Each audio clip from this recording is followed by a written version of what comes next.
voice of the brave which have brought results.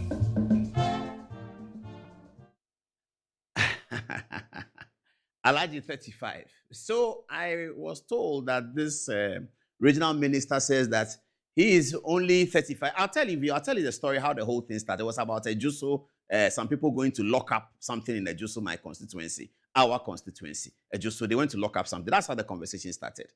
Then this man says that, Alaji 35 as I call him, he's 35 years old and he has achieved so much. And people who are older than him say we are Neanderthals. Viewers, you know what Neanderthals are? You can Google it. He said we are Neanderthals and we haven't achieved anything. And I felt sorry for him. But is he really 35? Maybe he's 21. This is so childish, so immature. What is he talking about? He wants to throw out badges and he wants to show what he has achieved. And his greatest achievement is that at 35, he is a government appointee, a regional minister, and therefore people know him. And you have to wait till you are 35 before you get government appointment, before you are known. That's serious and that's embarrassing. 35, and you are bringing this into competition, that your trajectory of your competition is that at 35, you have achieved a lot because you had to get a government appointment before people know who you are. And it takes you up to age 35 to get a government appointment and people to know who you are. Tell him that with the Neanderthals, he should subtract our age that he knows from even just Good Evening Ghana, which is not the only thing we do, but just that. And he will find that at age 26, 27, 28, 29, we were holding the country on politics. 29-year-old boys, 28-year-old boys, we were holding the whole. What is this?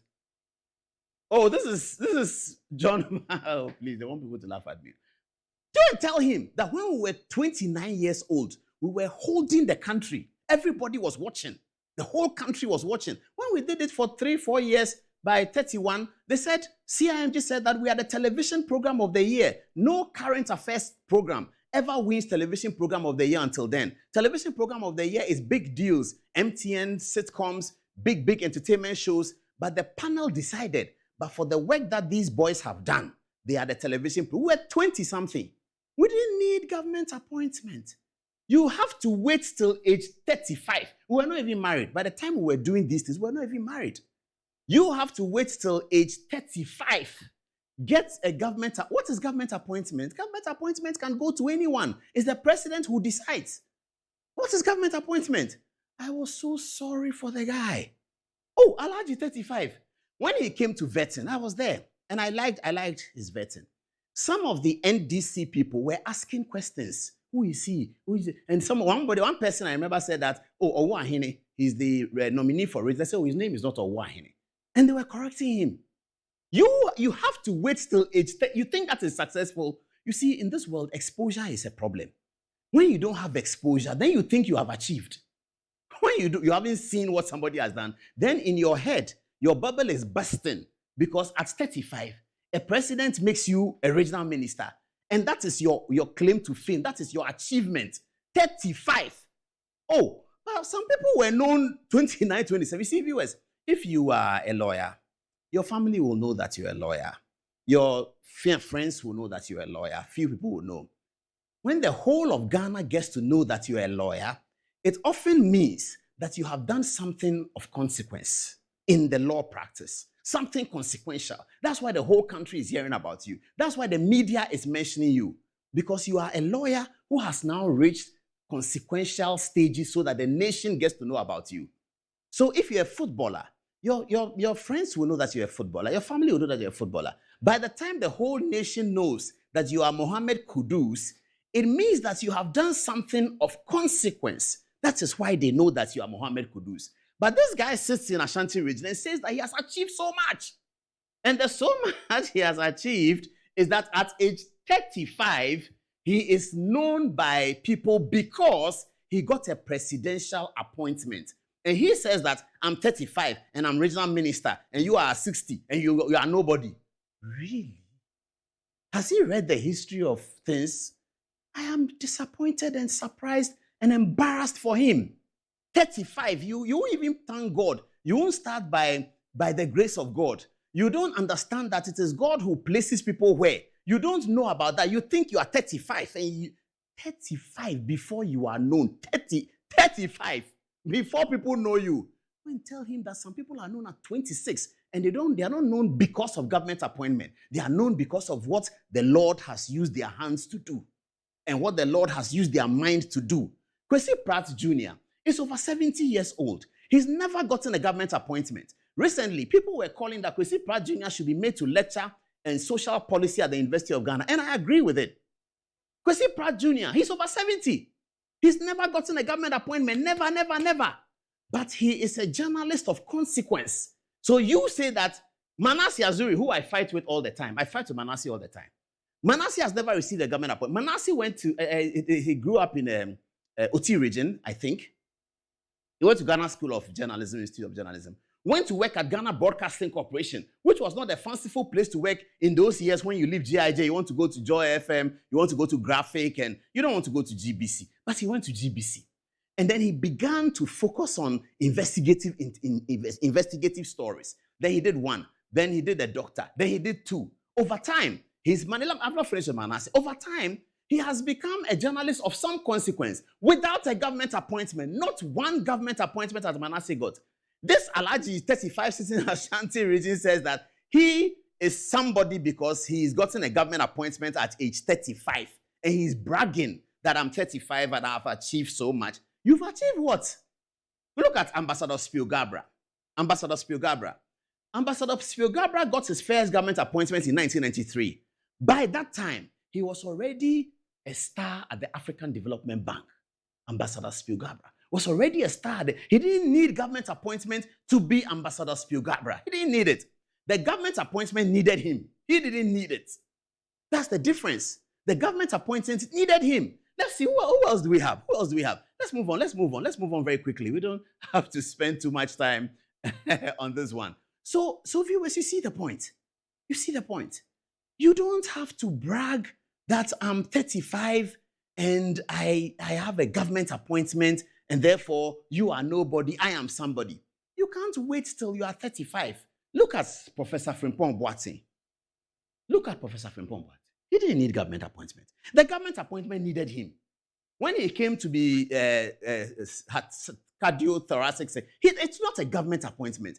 I hope that the youth who are watching do not think that their measurement of who they are is because they have a government appointment. I'm very surprised and shocked at this young man. That you have a government appointment and you are waiting till age 30. Please tell him that people get to known before they are 35. 35 is too old to be known and to be known through government appointment. See this gentleman here. I fight with him all the time. In fact, if I show you my text message with him, and he knows, he'll tell you. I won't show it publicly. He knows, he'll tell you. If I show you my text message with him right now, we are fighting. He's Tamaklo. He's at the National Petroleum Authority. One day at the Supreme Court, Dr. Zaneto Rawlings developed a presidential ambition. But of course, Zaneto Rawlings had been studying abroad. So she has spent a lot of her time abroad. But she's JJ's daughter, and therefore she's from the belly of the NDC. There was some confusion in the NDC. Some people didn't want her. And she was fighting with the cabinet minister, the minister for labor at the time. Ni something. He was the minister for labor at the time. He was the representative of NDC in Osu. That's Kole Klote. Zaneto Rawlings wanted to become. Zaneto Rawlings went to primaries with him. And the cabinet minister was seeking to disqualify Zaneto Rawlings on account of the fact that she's not a registered voter. This young man stood up, went to the Supreme Court, and made an argument. And that has become the law today. Until then, the law was hazy in our minds. And we thought that if you are not a registered voter, you cannot run for primaries. He's argued strenuously before the Supreme Court, and successfully too, that the issue about qualification for member of parliament arises when the Electoral Commission demands it. It doesn't arise before then. He didn't even win a unanimous decision of the Supreme Court. The Chief Justice, Eni Yeboah, was against him, but the majority of the panel voted in his favor against the Chief Justice. When he wasn't Chief Justice at the time, he was a Supreme Court judge, as he then was. Then when he went for vetting Justice Eni Yeboah for his position as Chief Justice, the question came up. Eni Yeboah reiterated his view and said that the Supreme Court was wrong. But the young man's argument had been sustained by the Supreme Court. I know he's NDC, and we are in different political parties. But I called him and said that for this thing that you have done, come on Good Evening Ghana, let me interview you. You've done a great job. He came and I interviewed him. I congratulated him. He didn't have government appointment. Yeah, today he has. But he didn't have government appointment then. So please tell Alhaji 35 that to get government appointment at 35 and feel that because of the government appointment you are better than somebody, that is crass. Absolute crass. As I'm the day, look at all these young men. Look at them. Look at all of them. Have they got government appointment? Look at it. Has he got government appointment? Oh, Junior Agogo, may he rest in peace. Did he have government appointment? So to be able to become a Ghanaian of consequence, you can become a Ghanaian of consequence by the God blessing the work of your hand, God blessing the work of your head. Look at Mohammed Kudus. Has he got government appointment? This guy sits there and says that he's got government appointment. Therefore, there's a Facebook guy, Yawin Sako, who wrote something. Yeah, he wrote something. It is for Adom-Otchere Regional Minister. Let's see it. Let's see it. Here it says that if our political party culture had serious learning organizations, a 20-year-old entrant could go through stage 1, foundational formation, year 1 to 3, Ghanaian political history, party ideology and philosophy, African political thought, development economics, ethics and public leadership, reading list and writing assignment, stage 2, policy apprenticeship, attachment to MPs, MMDCs, ministries, participation in policy labs, exposure to budgeting, procurement, planning, rotations across sectors, hence health, education, and local government, to rotate them. 3, leadership grooming, year 7 to 12, mentorship by senior party leaders, training in negotiation, communication, governance, internal exposure, study visits, exchanges, evaluation based on competence, not loyalty. Stage 4, parliamentary primaries, district leadership, policy roles, party executive positions. This is how you build a governing class, not a shouting class. Thank you, Yawin Sako. One of the fantastic Ghanaians. Yawin Sako has never had a government position. He's a Ghanaian of consequence. In fact, he's a Ghanaian of global consequence. And you become... So if Alhaji 35 wants to go through this, but tell him, he can read our book. If he reads this book, Alhaji 35, please give him a copy. If he reads this book entitled Africa's New Constitutional Leadership, 77 Stories That Defined Ghana's Fourth Republic, he should read it. Please, let him read it. Let him read it. He'll be able to go through all the steps that Yawin Sako talk about. But I was completely disappointed and overwhelmed. And then he spews things like, you were sacked from school. What? I've not been sacked from any school anywhere in the world. I don't know where they get these things from. Then they bundle it up. And then you went to write entrance exam. I've never written an entrance exam before anywhere in the world. Then they say they find out, they are looking for something. And they don't know what it is. And they are banding it about. I'm waiting for the day when they will say the actual thing. They always say something. Anyway, so I don't know what to say. I don't want to get upset. But I'm worried about the young man. I'm very worried about him. You are 35 years old before people are getting to hear of you. And they are hearing of you because you have a government appointment. And you say you are somebody. And you are better than. That's the worst part. I am better than you. Who told you that? It is God who arranges. Thank God that he has blessed the work of your hand. You see, that's why Duncan Williams was angry. This is what Duncan Williams was talking about. Alhaji 35, listen to Duncan Williams. This is what he was talking about. Have a look. As they push for their party to come to power, even though they don't have capacity, they are given position without capacity, they misbehave. And they have wives who will never tell their husband, you have never worked before. You've never set up any business. You don't pay taxes. How come suddenly you come home with briefcase of money? Where is this money coming from? Where is this brand new car coming from? Where did you get money to build this new house? You have never developed capacity. You haven't earned it. Where is it coming from? You don't ask questions. You enjoy it. You heard it. You heard what Duncan Williams was saying. These are the people. These are the people. Sometimes they are so overwhelmed by the opportunity they get that they are not prepared for it. If John Mahama did not win election 2024, nobody will know about Adom-Otchere. Nobody will know about him. And he's bragging. He's bragging that, yeah, I'm the one, I did this, and I'm better than you. It's the better than you that he says that is so funny. You are better. because at 35 he got government appointment. What can I say? What can I say? There's a song we used to play for some people when we are quarreling with them small. Tonight, I just want to bring it back just so that we can all calm down as Easter is coming. Give it to him, Alaji 35. He says, Zangelewa.